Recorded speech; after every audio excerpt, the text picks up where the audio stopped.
Good PM guys. Guys, ito pala ang kawayan sa Bicol. Share ko lang guys. Oh. Tingnan nyo guys ang kawayan dito sa amin. Malalaki ang maraming tinik. Matitigas ang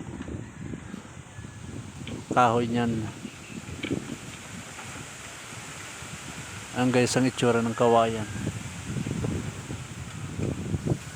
Mga hindi pa nakakita sa mga malalayong lugar. Yan guys, mga tinik siya. Yan guys, so parang maraming tusok-tusok sa loob niyan guys. Hindi ko lang alam kung meron ng ahas dyan. Ahas o guto. Dito sa amin ahas o guto.